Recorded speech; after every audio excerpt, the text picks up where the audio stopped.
دوسری چیز کیا ہے؟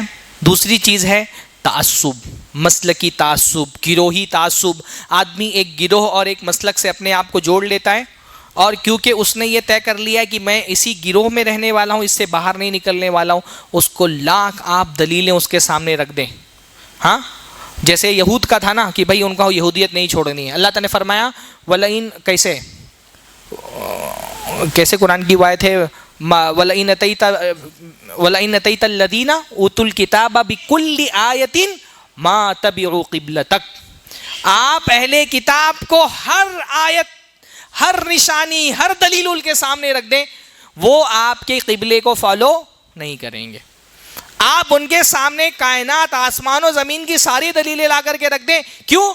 کیونکہ انہوں نے یہ طے کر لیا ہے یہ میری یہودیت، میرا دین، میرا مسلک، میرا مذہب، میرا فرقہ ہے، مجھے اس کو نہیں چھوڑنا ہے. آدمی جب کسی مذہب سے اندھا ہو کر کے جڑ جاتا ہے نا، یہ مسلکی عصبیت، یہ فرقہ وارانہ عصبیت اس کی آنکھوں پہ ایسی پٹی باندھ دیتی ہے. آپ لاکھ دلیلیں ان کے سامنے لا کر کے رکھ دیں.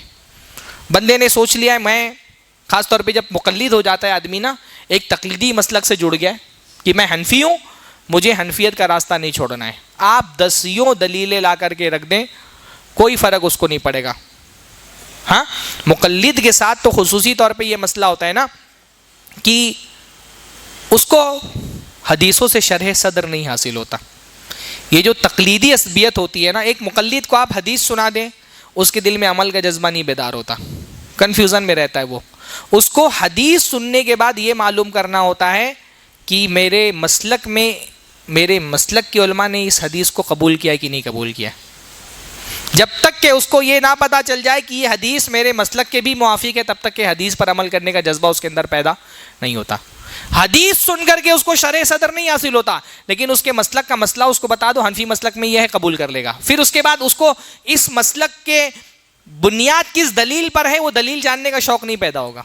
اس کو حدیثوں سے وہ شرح صدر حاصل نہیں ہوتا جو اپنے مسلک کا فتویٰ ملنے سے ہو جاتا ہے. آپ دیکھ لیں نا، آپ کسی مقلد کو حدیث سنا کر کے دیکھ لیں،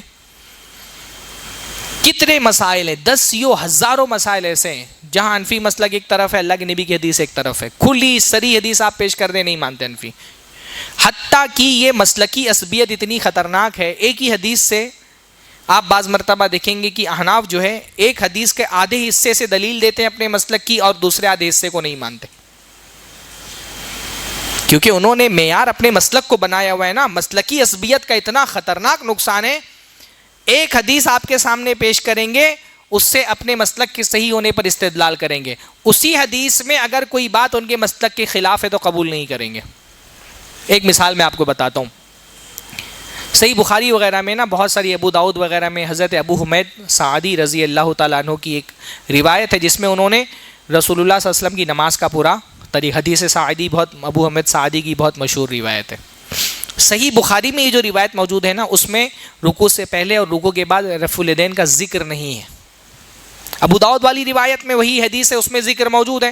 کوئی حدیث کبھی محدث مفصل بیان کرتا ہے، کبھی مختصر بیان کرتا ہے. صحیح بخاری میں امام بخاری نے مختصر بیان کی ہے، اس میں رفع الیدین کا ذکر نہیں ہے. بھائی ذکر نہیں ہونے سے مراد یہ تھوڑی ہے کہ کرتے نہیں تھے، حدیث میں بیان ہے، امام بخاری نے مختصر بیان کیا تو رفع الیدین کا ذکر نہیں کیا. اس کو احناف اس دلیل کے طور پہ پیش کرتے ہیں، دیکھو حضرت ابو حمید سعدی نے اللہ کے نبی صلی اللہ علیہ وسلم کی نماز بیان کی اور اس میں رفع الیدین کا ذکر نہیں کیا، اس کا مطلب اللہ کے رسول رفع الیدین نہیں کرتے تھے. یہ ان کی دلیل ہے، حالانکہ ابو داؤد والی روایت میں رفع الیدین کا ذکر موجود ہے.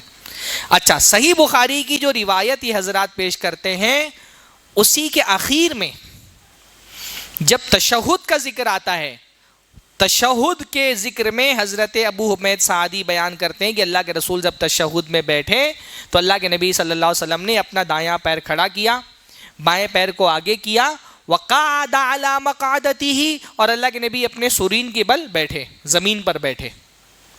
تورک جس کو ہم کہتے ہیں، صریح روایت تورک کی موجود ہے. اسی حدیث کے اندر ایک حدیث کے آدھے حصے کو اپنے موقف کے لیے دلیل کے طور پہ پیش کرتے ہیں، اس کے آخری حصے کو نہیں تسلیم کرتے. کسی حنفی کو آپ پیش کر کے دکھا دیں، سارے مسلک والے مانتے ہیں سوائے احناف کے.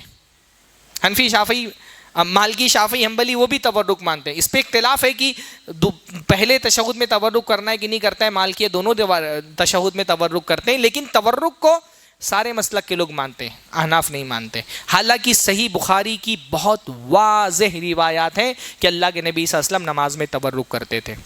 آپ کسی حنفی کے سامنے پیش کر کے اس کو بولو ایک مرتبہ نماز میں تورک کر لو، نہیں کرے گا. وہ واضح اللہ کے رسول کی حدیث سامنے موجود ہے، تسلیم نہیں کرے گا. کیوں؟ عصبیت، مسلکی تعصب کہ میرے مسلک میں کیونکہ اجازت نہیں ہے تو میں نہیں کروں گا، گرچہ رسول اللہ کی حدیث میرے سامنے آ گئی ہے. دسیوں مسائل ایسے ہیں.